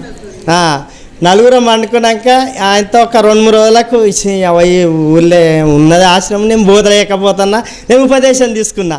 వేరే ఊరోళ్ళు వస్తున్నారు, నేను గిట్లెందుకు అవుతున్నా అని ఆయనతో నేను పొద్దున జర మళ్ళీ యోగానికి పోవాల్సి వస్తుంది పోతున్నా. పొంగ ఇట్లా ఆయనతో అరే నువ్వు కొన్ని రోజులకు ఆయనతో నేను చేయక 6 నెలలకు నువ్వు కొన్ని అభిషేకాలు చేయాలి అని గురువుగారు చెప్పేసిండు. సరే గురువుగారు చెప్తుంది అన్న. అయితే పొద్దున నేను పోయేదాకా కూడా అట్లే ఉండు, వాడు వస్తేనే చేయి లేకపోతే ఉండంతి అని గురుగారు చెప్పిండో ఏమో, ఎవరు రాపోదురు ఆ టైంకి అలా నేనే పోయి 9 కానీ ఆ అభిషేకం నేను చేస్తూ అట్లా ఒక 6 నెలలు చేయంగానే మా కొడుకు ఒక యాక్సిడెంట్ ఎట్లా వచ్చింది అనుకున్నావు. ఇప్పుడు మెయిన్ పోళ్ళు కొల్లాపురం పోయేటి పెద్ద పోళ్ళు అయితే వడ్లెండవచ్చు రోడ్డు మీద అయితే బట్టబెదురు పెట్టిరట, ఇట్లా కుప్ప చేసి ఇట్లా బట్టబెదురు చేసిరు నడి రోడ్డు మీద, ఇట్లా పక్క నుంచి పోవాలి. వాడు బాగా రిటర్న్ బాగా వస్తుండే ఇట్లా, ఎందుకంటే బాగా రన్నింగ్లు ఉన్నాడు. వచ్చే వరకు కట్టుకున్నాడు, మనిషి లెక్క నిలబడే వరకు ఆయన సైడ్ కోసే వరకు అక్కడ పోలుకు సపోర్టు వాతి రోడ్డు పక్క పంటి సపోర్టు వాతి ఇట్లా ఉన్నాయి అన్నట్టు. సపోర్ట్ల వెనకపై ఇరుక పోలు నడివికి ఇరుగా 3 వైర్లు దేగా 3 ఇంకో కాసారం అక్కడదే కాసారం ఇరుగా పోయి చేసి పొక్కల ఇట్లా పోయి ఒరిగింది ఆ కారు. కానీ మా కొడుకు గింత గీత వల్లే గింత రక్తం సుక్క వల్లే కారు 7 ఆడ ఏమనింది, వాడు కూర్చున్న మందమే మంచిగా ఉన్నది, ఎక్కడ ఊసిపోయినాయి. కారు 3 పయ్యలు లేచి ఇక్కడ ఒక పయ్య మీద ఆయనతో జేసీ పొక్క మీద ఒరిగింది, ఇట్లా లేవడ్డది అంతే. అక్కడ ఊరు దగ్గర వాళ్ళు అరే కరెంటు పోయింది ఆడేమో అయిందిరా ఉరికిరారా అని ఆయనతో అందరు ఉరికొచ్చారు. ఇట్లా ఊరు దగ్గరికి పోయిండు అంతే, వేరే ఊరు. ఆ ఊరు దగ్గర వాళ్ళు అందరూ ఉరికొచ్చి అరే ఏమైంది అన్నాడు. వాళ్ళు మెల్లగా తలుపు తీసుకొని వాళ్ళకెళ్ళి వెళ్తాడట. అదే రాత్రి వెళ్ళాక వాళ్ళ ఇంటికి తోలుకొచ్చి ఒక ఇంటికాడ అది మా అత్తగారు ఊరే అటే పోతాడు అన్నట్టు. అత్తగారి వాళ్ళ అమ్మగారి ఇంటికి పోతాడు. అత్తగారింటికి ఆడ వండబెట్టి అప్పుడు నాకు ఫోన్ చేస్తే రాత్రి పోయినాం. ఏమైంది అంటే నాకు ఏం కాలేదు ఏమనకే అంటే సరే అని అప్పుడు గురువుగారికి మళ్ళీ ఆవిడ వండుకోగానే తెల్లారినాక కూడా నేను అభిషేకానికి వచ్చి మొత్తం నేను అభిషేకం చెప్తలేను ఇక మొత్తం ఇది నాకేమన్నా అయితే నేను ఈ ఆశ్రమం గురించే అని ఆ ఊళ్ళో నాకు బౌద్ధురో ఏమో నీ గురువుగారు దయ వలన నా కొడుకు ఏం కాలేదని మొత్తం ఇది కళ్ళు నీళ్ళు ఆగుతలేవు. అభిషేకం చేసుకుంటే కూడా కళ్ళ నీళ్ళు ఆగుతలేవు. గురు మార్గం పట్టుకుంటే ఇంత నాకు అది మంచిగా అయింది కదా అని నేను గురు మార్గంలో నేను ఇప్పటికీ అబద్ధం ఆడ మలసిన పనే లేదు. కాకపోతే నన్ను ఒక మాట తిడతాడు పని కాకపోతే కానీ నేను అబద్ధం ఆడ. నేను ఒక జీవహింస చేయాలనుకున్న చేస్తలేను. ఒక చెట్లు పెంచాలనుకున్నట్టన్నా పెంచుతున్నా కానీ నేను చెట్టు తీసేస్తలేను. అట్లా నేను చేస్తాను కానీ ఇక భగవంతుని వలన ఇప్పటి వరకు నేను నాకు భక్తి అది నేను భక్తి మీద ఉన్నా. అట్లా గురు మార్గం వలన అట్లా ఉంటుంది. భక్తి అంటున్నాం కదా, భక్తి ఉంటే అది రావాలి. ఓకే, ఇకపోతే నెక్స్ట్ మనందరి దగ్గర వాడు ఒక ఆత్మీయుడు ఈ ప్రాంతం వాడు అయినటువంటి నిమ్మాది బాపు, ఆయన దగ్గర ప్రాంతం బాసర దగ్గర ఒక గురువు దగ్గర ఉండి చాలా సంవత్సరాలు సేవ చేసి మరి ఎలా తెలిసిందో మా గురించి తెలియదు, కానీ మా దగ్గర రావడం జరిగింది. ఇప్పుడు ఈ ఆశ్రమంలో ఒక ప్రముఖమైన పాత్ర వహిస్తున్నాడు. సో ఆయన్ని పరిచయం చేయడం నా కర్తవ్యంగా అనుకుని మీ అందరికీ పరిచయం చేస్తాం. జై గురుభ్యో నమః. ఈ సభకు నమస్కారం. మీరందరూ వచ్చినందుకు చాలా సంతోషంగా ఉంది. మా గురుగారు ఈ ప్రాంతంకు వస్తాము అనగానే నేను మీ అందరికీ ఫోన్లు చేయడం జరిగింది. మీరందరూ వచ్చిందంటే ఎంతో సంతోషమైన విషయం.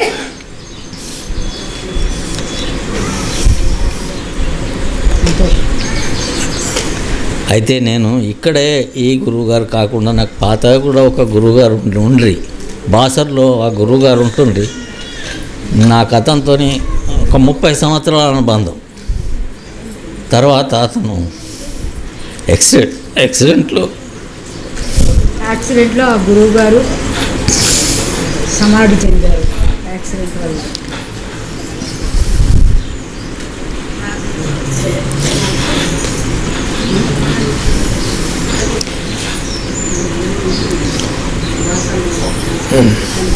అయితే ఆయనతో నాకు చాలా అనుబంధం ఉండే. ఆ తర్వాత నేను ఆయన వెళ్ళిపోయినాక కూడా నేను అనుకున్నాను, మరి నేను ఎటు కాకుండా అయిపోయినా కదా, నా ఇటు కాదు నా అటు కాదు, ఇది ఏంటి అని ఆలోచిస్తూ ఉన్న రోజులల్లా నేను అచల టీవీ అని ఇట్లా చూస్తూ ఉంటాము. ఇప్పుడు అన్ని టీవీలు చూస్తా, భక్తి టీవీలు అంటే అందులో ఈ అచల టీవీ కనిపించింది. అక్కడి నుంచి నేను ఈ గురువుగారి దగ్గరికి వెళ్ళడం జరిగింది.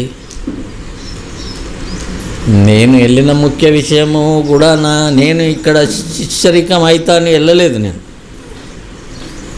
మా మిత్రుడు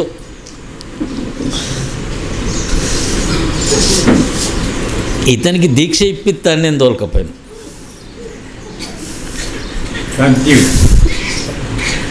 అక్కడికి అయితే అతనికి దీక్ష ఇప్పిస్తాను నేను అతన్ని అక్కడికి తీసుకపోతే మా గురువుగారు ఏం చెప్పిందంటే చాలా చిత్రమైన విషయం ఇది. దీక్ష అతను తీసుకున్నాడు కాదు, మొదలు నీకు దీక్ష ఇస్తా, ఆ తర్వాత అతని సంగతి చూద్దాంలే అనమాట.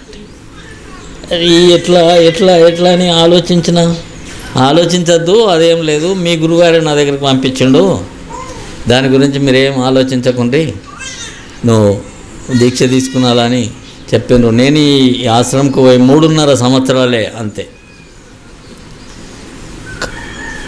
అంత లోపలనే నేను వీళ్ళతోని ఎంతో 10 సంవత్సరాల అనుబంధం ఉన్నట్టు కూడా నన్ను మాట్లాడుతున్నారు. అంతకంటే ఎక్క లేదు నాకు సంబంధం. అంత దీంట్లో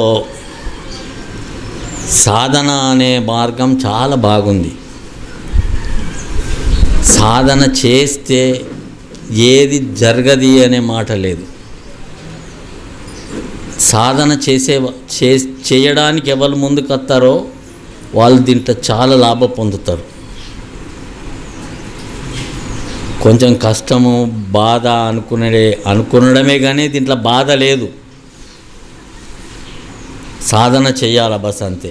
మా గురువుగారు కూడా చెప్పేది అంతే, ఇల్లు ఇడిసబెట్టుండ్రి, మీకు ఇంతవరకు కూడా చెప్పిండ్రు, ఇల్లు ఇడిసబెట్టుండ్రి, సాధన చెయ్యుండ్రి, సాధన చేస్తే మీరు ముక్తి పొందుతారు, మరుజన్మ అనేది మీకు ఉండదు అనేవాళ్ళు ఇదే దాని మీద మన అందరికీ చెప్తున్నారు. కాకుండా దీన్ని మీరందరూ కూడా సాధన అనే దానికి ముందుకొచ్చి సాధన చేస్తే అంత చాలా బాగుంటుంది. ఈ సాధనలో చాలా ఫలితాలు ఉన్నాయి. ఇప్పుడు మన మిత్రుడు చెప్పిండు, వాళ్ళ కొడుకుకు యాక్సిడెంట్ అయినా కూడా రక్షింపబడ్డాడు అని అంటే ఈయన చేసిన సాధనతోనే. సాధన అనేది ఎందుకంటే ఇక్కడ ఒక విషయం, అతనికి సాధన చేసిన తర్వాత ఉపదేశం తీసుకున్న తర్వాత 4:30 కల్లా అతను వచ్చి సాధనకి కూర్చుని అంతర్యోగ సాధన చేస్తూ రెగ్యులర్గా చేయటం వల్ల ఆయనకి ఈ కొడుకు రక్షింపబడటం ఒక విషయం, ఆయన గతంలో అతనికి కొంతమంది ఎంతమంది ఇద్దరా ముగ్గురు సంతానం ఉంది అతనికి. అందులో 2 వికలాంగులు. ఆ ముగ్గురు ఒకడు మొదట పోయాడు, ఆ తర్వాత 2 పిల్లలు వికలాంగులు పుట్టారు. వాళ్ళు కూడా కొంతకాలం వర్ధిల్లి ఆ తర్వాత తనువును చాలించడం జరిగింది. ఆ మిగిలిన ఒక్కడికే ఒకడు ఈ విధంగా రక్షింపబడ్డాడు. అంటే నేను అనేది ఏంటంటే అతనికి సంతానంలో ఏదో ఒక చిన్న దోషం ఉండటం వలన ఆ దోషము నివృత్తి అవ్వటం వల్ల గురుసేవలో అతని సంతానం రక్షింపబడింది. అయితే అదే మన జీవన ధ్యేయం కాదు. అంటే మన సంతానం కూడా చక్కగా రక్షింపబడినప్పుడు మాత్రమే మన ముక్తి మార్గంలో వెళ్ళటానికి మనకి తేలిక అవుతుంది. కాబట్టి అతనికి ఆ గురువు ఆ విధమైనటువంటి ప్రసాదం ఇవ్వబట్టే అతను సాధనలో కూడా చాలా ముందుకు రాగలిగాడు. సో ఆ విషయం చెప్పడానికని ఆయన ప్రయత్నం చేయాలి. లింబాద్రి ఇప్పుడు మాట్లాడు.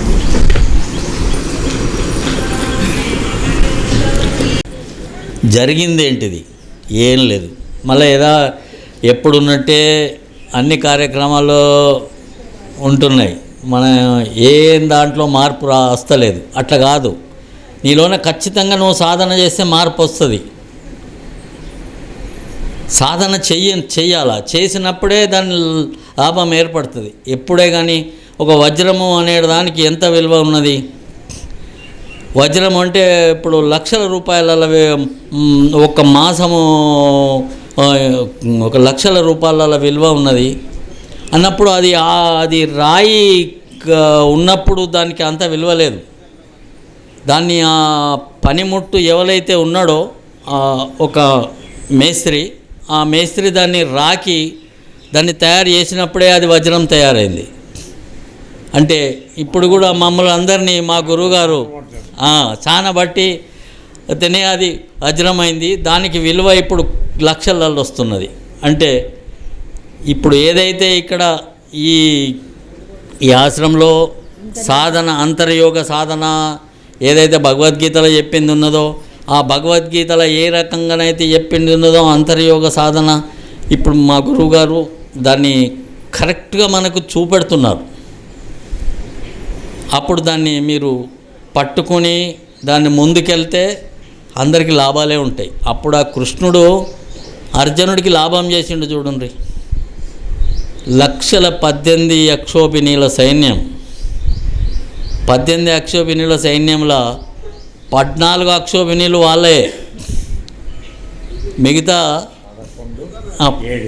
11 అక్షోభిణీలు ఎదుటోళ్ళై, 7 అక్షోభిణీలు ఈ పాండవులై. అంటే ఎక్కువ ఉన్న సైన్యంతో తక్కువ సైన్యం గెలవగలదా? గెలవలేదు. మరి గెలిచింది ఎట్లా గెలిచింది? కృష్ణుడు చేసిన ఏదైతే అది ఉన్నదో ఆ ఉపదేశాన్ని ఆయన కరెక్ట్గా సాధన చేసిండు కాబట్టి ఆయన మొత్తానికి ఆ 11 అక్షోభిణీలు కూడా అర్జునుడి ద్వారా ఇదంతా గెలవగలిచిండు. ఇప్పుడు ఇక్కడ కూడా మా ఆశ్రమంలో కూడా ఆ సాధన ఉన్నది. నేను సాధ్యమైనంత మట్టుకు నేను కొంత మట్టుకే చేస్తున్నాను. నేనేం పెద్దగా చేస్తలేను. నేను ఒక నెలకు 10 రోజులు ఉంటున్నా ఆశ్రమంలో. మా గురువుగారు మొత్తానికి ఇక్కడనే ఉండమంటున్నారు. నీకేం కావాలో చెప్పు అంటున్నారు. నీకేం కావాలనో అడుగు, అవన్నీ నేను ఇక్కడ సమకూరుస్తా, కానీ నీకు ఇల్లుతోనే అవసరం లేదు అంటున్నాడు. కానీ ఇప్పుడు నేను ఇంకా కూడా ఒక 10 రోజులే ఉంటున్నా, మిగతా రోజులన్నీ ఇంటికి వస్తున్నా. అందుకోసమని సాధ్యమైనంత మట్టుకు మీలోన కూడా మీరు ఇంత మొదలు గురువుల దగ్గర దీక్షలు తీసుకుని ఉండొచ్చు, కానీ లాభం అయితే దాంట్లో సార్థకం లేకపోయిండొచ్చు. అంతవరకే జరుగుతుంది, అంతకంటే ఎక్కే ఉండదు. కానీ ఇక్కడ సాధన బాగుంది. ఈ అంతర్యోగ సాధన చేయడానికి మీరు సాధ్యమైనంత మట్టుకు ముందుకు రావాలని మీ అందరినీ నేను పదే ప్రార్థిస్తూ ఈ అవకాశం ఇచ్చినందుకు మా గురువుగారికి, అమ్మగారికి నమస్కారాలు చేస్తూ నేను ఉపన్యాసం ముగిస్తున్నాను. ధురంధరుడు అంటే మొత్తం 2 ఆశ్రమాలకి ఏ విధమైనటువంటి కరెంటు విషయాలు అన్నీ కూడా ఆయన చేతుల మీద నడుస్తాయి. ఏ ఋతుకు నిస్వార్థ పరులు అటువంటి మహానుభావుడు అతను పరిచయించాడు. అంటే ఈ సేవలకు వస్తే మనం ఏ విధంగా మన జీవితాన్ని ఆ విధమైనటువంటి సేవ చేయడం ఎందుకు అవసరం మనకి అంటున్నానంటే మన జీవితాన్ని 3 పాతిపరుల కింద మలుచుకోవాలి. 1 చేసే పని ధర్మైకృతంగా ఉండాలి, అంటే శాస్త్ర ప్రకారంగా మనం చేయాలి. 2వది మనం ఇతరులకి కష్టం కలిగి సేవ చేయాలి. కనుగొనం అంటే ఇతరులకి మంచి జరగాలని పనిచేయటం. 3వది భగవంతుడికి ప్రీతికరంగా ఉండే పని చేయాలి. ఆ విధంగా చేసేటువంటి కర్మ ఏదైతే ఉందో అది యజ్ఞంగా పరిణితమవుతుంది అని భగవద్గీత చెప్పడం. సో అటువంటి లక్షణాలు పొందినటువంటి ఈ శ్రీనివాసరెడ్డి మీ అందరికీ పరిచయం చేయాలని పిలిపించడం జరిగింది. వెరీ గుడ్ శ్రీనివాస్, చాలా అంకితమైన అయిపోయింది కదా. ఇప్పుడు రామచందర్ అనుకున్నాం ఈయన మీ అందరికీ తెలిసినవాడు, మీ ఊరువాడు, మాకు కూడా తెలిసినవాడు సత్యనారాయణ. అయితే ఆయన తరఫున నన్ను ఆయన ప్రయత్నం చేస్తాం. మేము గత 5 సంవత్సరాలుగా రామనాథ్ ప్రభుజీ గారి దివ్య జీవన తత్వ కేర్ నేర్పుతున్న సమయంలో వీరి శ్రీమతి గారు లక్ష్యం ఇచ్చి ఆవిడ గన్నారం స్కూల్లో టీచర్గా పనిచేస్తున్నప్పుడు ఆ ఊళ్ళో స్కూల్కి మేము యోగా నేర్పడానికి వెళ్ళాం. ఆ విధంగా వీరితో పరిచయం ఒక 5 సంవత్సరాలది ఉంది. అతను వెళ్ళి అక్కడికి పరిచయం చేసినప్పుడు నిజామాబాద్లో ఉన్న ఈఎమ్మ గారు అనే ఆవిడ చేసిన, ఇక్కడ రాలేదు, వేరే దీనిలో ఉంది. అప్పటి నుంచి వారిలో ఉన్నటువంటి అకుంఠిత సేవ చూసాము. ఇక్కడికి నిజామాబాద్ జిల్లాలో ఈ గురువుగారి బోధ అందరికీ చేసి అందించాలని మాకు గురుదేవుల నుంచి ఆదేశం వచ్చి చాలా కాలం అయింది. అయితే ఇది కార్యాచరణం జరగలేదు.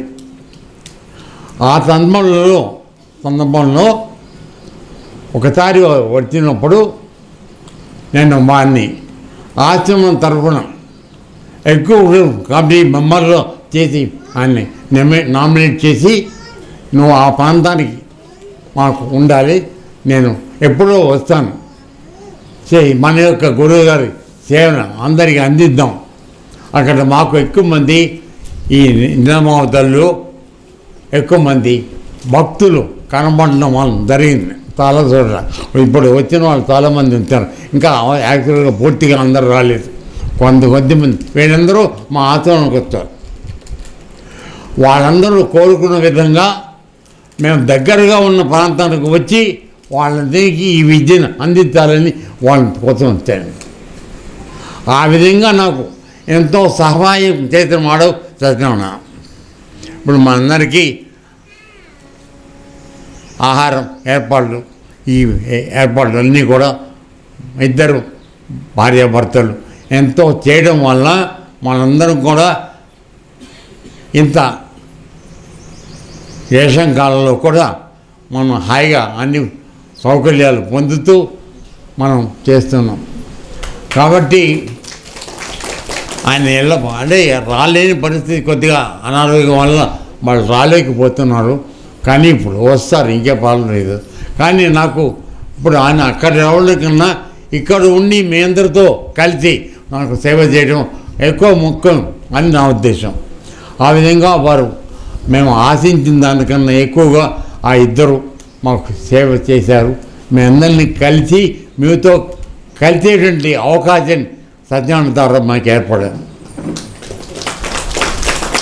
అందువల్ల వాళ్ళిద్దరు కూడా ఎల్లప్పుడూ సుఖసంతాలతో ఉండి మంచి ఆరోగ్యంగా ఉండి వాళ్ళ యొక్క సేవని మనకి కొనసాగిస్తే మనందరం ఇంకా దగ్గరికి రావడానికి వాళ్ళ సేవ చేయాలని మనస్ఫూర్తిగా ఆ రాములు గారిని ప్రార్థిస్తూ ఆయన ఆశీర్వదిస్తూ చెప్తాం. Thank you. నెక్స్ట్ నమ్మకం కలగాలని వాళ్ళని తీసుకొచ్చాం. మీరు ధైర్యం చేసుకుని ముందుకు వస్తే మీరు కూడా అది పొందగా అవకాశం ఉంది. అది నిర్ధారణతో మీకు చూపెడతానని చెప్పి ఎంతసేపు నేను మాట్లాడుకున్నాను ఆ గోరు అది చెప్తున్నాడు అనుకుంటారు కదా. ఒక చేసిన మనిషి మాట్లాడితే మన అభిప్రాయం వేరేగా ఉంటుంది కదా. అందుకోసమని ఆశ్రమంలో సేవా ధరణ ఉన్నటువంటి అనుచరుల్ని కొంతమంది ఇక్కడ తీసుకొచ్చి, ఎందుకంటే నాకు బండి సరిపోదు, అందుకోసం అంతవరకే తీసుకొచ్చాను. నెక్స్ట్ జరిగినప్పుడు మళ్ళీ చూద్దాం కొంతమందిని వచ్చి కలిసి పని.